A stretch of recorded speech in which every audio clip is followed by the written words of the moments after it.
বাংলাদেশে যে পরিস্থিতি আর কত নিচে নামবে। সত্যি বলতে বাংলাদেশের পরিস্থিতি এখনই খারাপ। যেখান থেকে তাদের সরকারটা পতন হয়েছে, বাজে পরিস্থিতি। সংখ্যালঘুদের উপরে অমানবিক অত্যাচার মাঝে মাঝে দেখতে পাচ্ছি। ঠিকই তো, যেখান থেকে হাসিনা সরকারের পতন হয়েছে সেখান থেকে সংখ্যালঘুদের অত্যাচারটা বেশিরভাগই চোখে পড়ছে। আগে হতো না, এরকমই নয়, আগে চোখে পড়তো। সরকারের পতনের পর থেকে তো প্রায় দেখা যাচ্ছে। অন্য কোনো দেশে কোনো সমস্যা হলে বাংলাদেশে বড় বড় মিছিল দেখতে পাই। এটা ঠিকই, বাংলাদেশে বড় বড় মিছিল আমরা দেখতে পাই। বিশেষ করে ফিলিস্তিন ইস্যু নিয়ে তারা খুব বড় বড় মিছিল করেছে আগামী দিনে, যেটা আমরা দেখতে পেয়েছি। আর তাতে স্লোগানের ভাষাগুলিও খুব বড় মাপে থাকে। হ্যাঁ, এটাও ঠিক। যেমন কিছুদিন আগে একজন নিহত হয় চাঁদাবাজদের হাতে।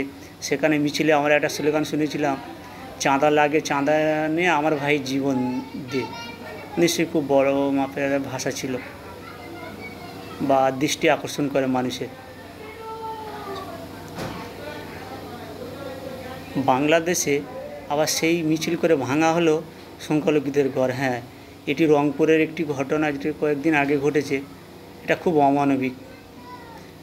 সেখানে একটা মিছিল আকারে করে সেখানে সংখ্যালঘুদের বাড়িঘর ভাঙা হয়। এটি একেবারে অমানবিক। প্রশাসনের ব্যর্থতা ছাড়া কিছু বলাই যায় না, যেটা সরকারের কি আইন শাসনের ব্যবস্থা সেখানে আছে। এটি কোন ধরনের প্রতিবাদ? হ্যাঁ, এটা কি প্রতিবাদের ভাষা? তাহলে দেশের, বিশেষ করে তারা দাবি করে হাসিনা সরকারের পতনের পরে তারা স্বাধীনতা পেয়েছে, তাদের সরকার, নতুন সরকার আসবে, বা এখন তারা একটা তত্ত্বাবধায়ক সরকার দায়িত্বে রয়েছে, তাদের তো তারাই বসিয়েছে। তাহলে নিশ্চয়ই তাদের উপর ভরসা করা উচিত ছিল। তাহলে এইভাবে মানুষকে অত্যাচার করা, এটা তো একেবারে অনুচিত।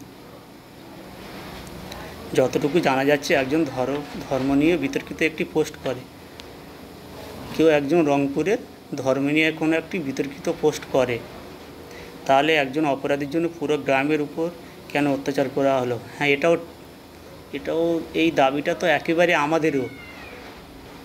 কেউ একজন অত্যাচার করলে তার জন্য পুরো গ্রামের উপরে কেন অত্যাচার করা হলো?